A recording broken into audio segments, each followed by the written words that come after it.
energy into a dynamic energy system within a simulation. It's ambitious, but we can definitely break it down into manageable coding tasks. Here's my understanding of the initial steps, along with how we can approach the code. 1. Intent energy framework and resonating nodes. Intent field representation. We need a way to represent the intent field within the simulation. A 2D grid seems like a good starting point, where each point holds a value representing the intensity or direction of intent. Energy nodes. These nodes are points within the field where energy accumulates. We'll need a mechanism for agents to create or interact with these nodes, perhaps by modifying the intent field in their vicinity. Dark energy interaction. This is where the magic happens. We'll need a rule or function that dictates how intent in the field translates to energy at the nodes. This could involve adding values, calculating gradients, or something more complex. 2. Initial code structure. Python with Pygame. I suggest using Python with the Pygame library for the initial simulation. Pygame is great for visualizing 2D environments and handling basic interactions. We'll start with a core structure that includes an intent field class to manage the intent grid, a node class to represent energy nodes, an agent class, we'll add this soon, to interact with the field, a main loop to update the simulation and handle visualization. Overview of the code. Here's a breakdown of how the code will work, focusing on the initial steps.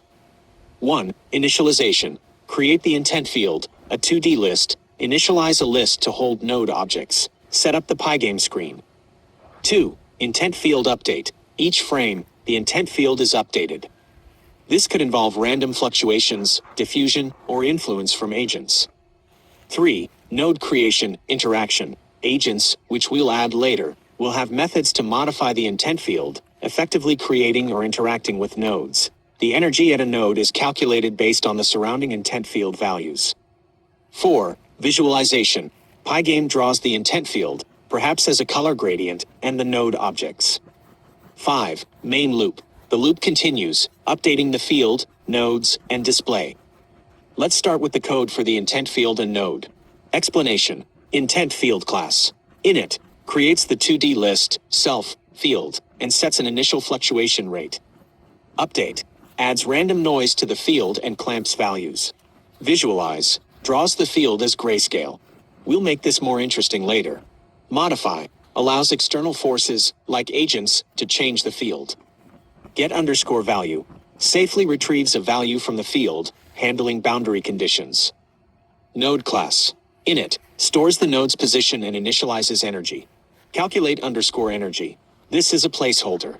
It currently calculates energy as the sum of the intent values in a 3x3 area around the node. This is where we'll implement the resonance and amplification logic. Draws the node with size and color based on its energy. Main loop creates an intent field and a list to hold nodes. Updates the intent field each frame. Node logic, example. This is a very basic example of how nodes might be created and updated. It randomly creates nodes and calculates their energy. We'll replace this with agent-driven node creation in your more sophisticated energy calculations.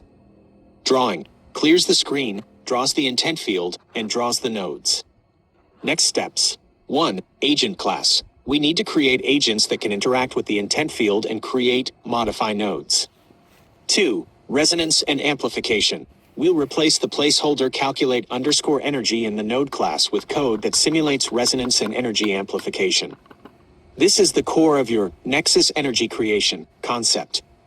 3. Feedback loops. We'll need to implement mechanisms for agents to learn and adapt their behavior to generate more energy.